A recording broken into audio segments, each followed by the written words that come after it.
மகாநதி அடுத்த வார எபிசோடில் பார்த்தீங்க அப்படின்னா விஜய்க்கு வந்து இந்த மாதிரி காவேரி தான் ப்ரெக்னெண்ட்டாக இருக்கா அப்படிங்கிற விஷயம் வந்து தெரிய வருது. அது எப்படின்னு பார்த்தீங்க அப்படின்னா மாமி வந்து யதார்த்தமாக விஜய்கிட்ட பேசும்போதே கங்கா வந்து மாசமாக இருக்காங்க அப்படின்னு சொல்லாமல் இந்த மாதிரி அவங்க வீட்டில் வந்து குழந்தை வரப்போகுது அப்படின்னு சொல்லிட்டு அதை மட்டும் சொல்கிறனால விஜய் பார்த்தீங்க அப்படின்னா காவேரி தான் ப்ரெக்னெண்ட்டாக இருக்கா போல், அதனால தான் வந்து குழந்தை வரப்போகிறேன்னு சொல்லிட்டு மாமி வந்து சொல்கிறாங்க. அது மட்டும் இல்லாமல் காவேரி ஒருவேளை நம்ம அதை சொல்கிறதுக்கு தான் கோவிலுக்கு வர சொல்லியிருப்பாளோ அப்படின்னு சொல்லிட்டு விஜய் பார்த்தீங்கன்னா ஓவர் திங்கிங் பண்ணிக்கிட்டு போகிறாங்க. ஆனால் உண்மையிலே காவேரி வந்து ப்ரெக்னெண்ட்டாக தான் இருப்பாங்க.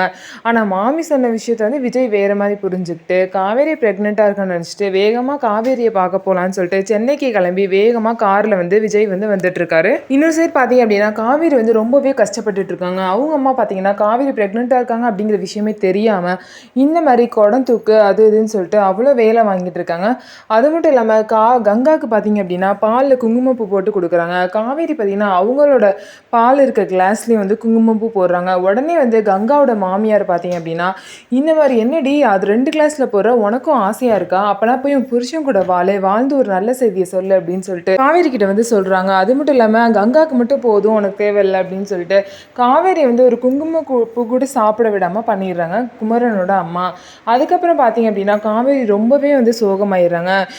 உடனே வந்து காவேரி வெளியே போயிட்டு இந்த மாதிரி காவேரி வந்து அவள் குழந்தைகிட்ட உங்கள் அப்பாவுக்கு மட்டும் இந்த விஷயம் தெரிஞ்சிச்சு அப்படின்னா உனக்கு கிலோ கணக்கில் வந்து குங்குமப்பூ கொண்டு வந்து இறக்குவார் அப்படின்னு சொல்லிட்டு ஆசையாக காவேரி அவங்க குழந்தைகிட்ட பேசிகிட்டு இருப்பாங்க. இன்னொரு சைட் பார்த்தீங்க அப்படின்னா இந்த மாதிரி வந்து யமுனாக்கு வந்து நிவின் மேலே சந்தேகமாக இருக்குது. நிவின் எதுக்காக வாண்டடாக போய் காவேரிக்கு வந்து ஹெல்ப் பண்ணணும், குடம் தூக்கிறதுக்கு ஹெல்ப் பண்ணணும், காவேரிக்கிட்டேயே வந்து தனியாக பேசுகிறாங்க, ரெஸ்டாரண்ட்டில் போயிட்டு வராங்க அப்படின்னு சொல்லிட்டு யமுனாக்கு பார்த்தீங்கன்னா ஒரே சந்தேகமாக இருக்குது. நிவின்கிட்டையும் வந்து யதார்த்தமாக கேட்டுடுறாங்க. நிவின் பார்த்தீங்கன்னா யமுனாக்கு என்ன இவ்வளோ சந்தேகப்படுறான்னு சொல்லிட்டு வேறு வழி இல்லை சொல்லிடலான்னு சொல்லிட்டு யமுனா டார்ச்சர் தாங்க முடியாமல் காவேரி ப்ரெக்னெண்ட்டாக இருக்காங்க விஷயத்தையும் சொல்லிடுறாங்க. அது மட்டும் இல்லாமல் இந்த விஷயம் வந்து விஜய்க்கு தானே ஃபஸ்ட்டு தெரியணும், இல்லாட்டி காவேரி வந்து தப்பாக நினச்சிப்பா நம்ம இப்படி பண்ணிட்டோமே அப்படின்னு சொல்லிட்டு நிவின் வந்து யோசிக்கிறாரு. அவங்க வீட்டில் காவேரி கிட்ட இந்த விஷயத்தை கேட்கறதுக்கு முன்னாடி விஜய் தான் வந்து ஃபஸ்ட்டு கேட்கணும், விஜய்க்கு தான் தெரியணும்னு சொல்லிட்டு நிவின் பார்த்தீங்கன்னா விஜய்க்கும் கால் பண்ணி இந்த விஷயத்த சொல்லிடுறாங்க. விஜய் வந்து எனக்கு ஏற்கனவே தெரியும், ஃபோனை வைங்க அப்படின்னு சொல்லிட்டு நான் அதுக்காக தான் வந்துட்டுருக்கேன் ஊருக்குன்னு சொல்லிட்டு விஜயும் சொல்கிறாங்க. நிவினுக்கு ஒன்றுமே தெரியல, ஒன்றுமே புரியல, அவருக்கு எப்படி வந்து விஜய்க்கு தெரியும்னு சொல்லிட்டு யோசிக்கிறாரு. ஒருவேளை காவேரி தான் சொல்லியிருப்பாளோ அப்படின்னு சொல்லிட்டு நிவின் வந்து யோசிக்கிறாரு. ஆனால் விஜய்க்கு பார்த்தீங்க அப்படின்னா டேரெக்டாக காவேரி மூலியமாக அந்த விஷயம் தெரிய வரல. ஸோ விஜயும் ஒரு சைடு வந்துட்டு இருக்காங்க, யமுனாவும் பார்த்தீங்கன்னா அந்த விஷயத்தை வந்து வீட்டில் சொல்கிறதுக்காக போயிட்டு இருக்காங்க.